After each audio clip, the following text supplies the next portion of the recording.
Ассалаумағалейкум, құрметті қазақ елі. Сіздер егер домбыраны нөлден бастап оңай әдіспен үйренгілеріңіз келсе, мен сіздерге домбыраны тез әрі оңай әдіспен бір күнде үйренуге болатын әдісті көрсететін болам. Мән беріп тыңдаңыздар. Міне менде домбыраны оңай әдіспен үйренуге арналған арнайы кітапша бар. Бұл кітапшада сіздер домбыраны өте оңай әдіспен үйрене аласыздар. Ешқандай қиындық жоқ. Тек қана сандарды санап табасыздар.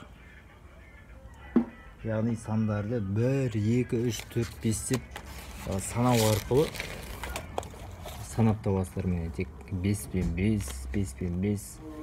Мына жерде қағазы жазылып тұрады. Мынау сөз дайын.